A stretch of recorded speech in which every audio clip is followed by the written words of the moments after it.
In terms of the past 5 years that you've been here, where would you rank this team in terms of as good as the best that you've had, or kind of middle of the road?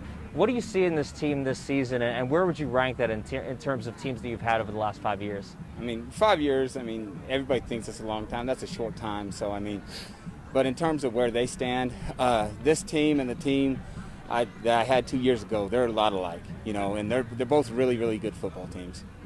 What do you think is a strong suit of this team, or maybe an area of the team that's improved most since the beginning of the season? The offense is really our strong suit. We're pretty stinking good offensively. We got a lot of weapons, and we spread the ball around. We don't turn it over.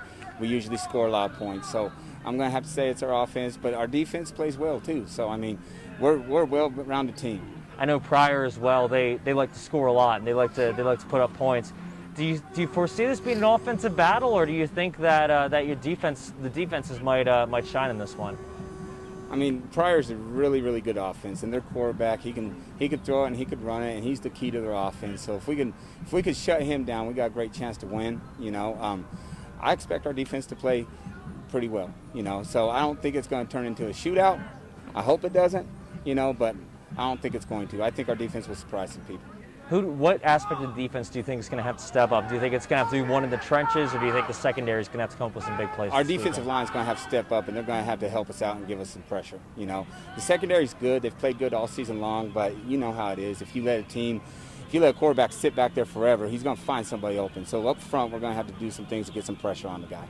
In terms of tests this season, this is one of the really good district tests. Is this a game you've had circled, or are you just kind of trying to keep it one game at a time, especially this season? We've talked about one game at a time. You know, Collinsville was a big one, then this is the next biggest one. So it's just 1 week at a time, and then we'll move on to the next one. What do you see out of this team this year? I know a lot of coaches have been talking about how you're trying to reach midseason form by late season because you didn't get a ton of preseason work in. But how do you think this team has progressed throughout the season, given our shortened preseason that we've had? Well, like we said, we've talked about taking it 1 week at a time, getting better every day we go out here. Come out here with a purpose, practice with the purpose of getting better that day. You know, and they've done a real good job of doing that. So we've gradually gotten better as the season's gone on. What do you think about the playoff situation? I know we were just talking about it before our interview, but playoffs, obviously everyone getting in. If you made a good point. If you win that first round, you deserve to be in. But what's your initial reaction of the playoff setup of this season? Well, as coaches, we sit around and talk about it, and you know, there's certain districts where teams have lost 2 or 3 games, and you're going to have a good team that deserves to be a playoff team. If we do it the old way, they're going to be sitting at home because they didn't get enough wins to get in. So this way, it gives everybody a chance, and if you win that first one, you deserve to be in. So I think this is more fair for everybody around the state. How far do you think this team can go this season, especially in a weird season where it looks like everything's kind of up in the air? We can go as far as we want to go. You know, Collinsville's a really, really good football team. Bishop Kelly's really good. Carl Albert's good. Bishop McGinnis is good. But, I mean, we play Collinsville and we shot ourselves in the foot. We turn the ball over when we shouldn't. If we take care of our own mistakes, that's a close game. So we feel pretty confident in how far we can go if we execute and do the things that we're supposed to do. How do you talk to the team, and how do you get the team to correct mistakes like that, mistakes that they know could have made it a closer game, especially with Collinsville? With these guys, it's pretty easy. They're self-motivated, and they look back on it, and they know if we turn the ball over and the things we do, they got enough experience, they've played long enough, they know what we need to do and what we can't do, and they know what causes them to win and lose games. So it's not me getting them motivated, it's more along the lines of they motivate themselves. And for the seniors, I mean, this season looked up in the air a few months ago. We're more than halfway through the season, and it looks like, knock on wood, we're playing for the playoffs right now.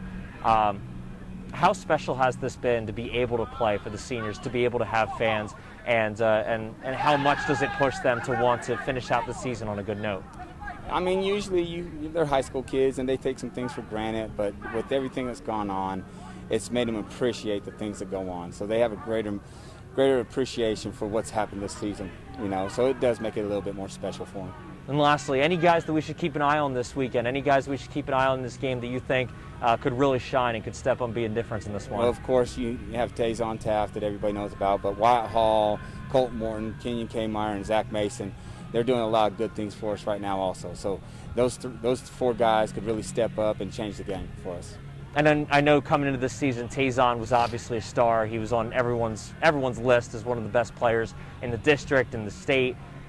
How has he stepped up this year? How has he taken his ability and stepped to the next level? Because I know he's a guy that likes to keep improving when it sometimes doesn't look like there's much to improve on. I mean, he's a good kid. He does exactly what everybody else does. He comes out here every day, he works hard and tries to practice to get better every single day, you know. So in the end, he has gotten better every single day just like everybody else. Coach, thank you so much. Appreciate it. No problem.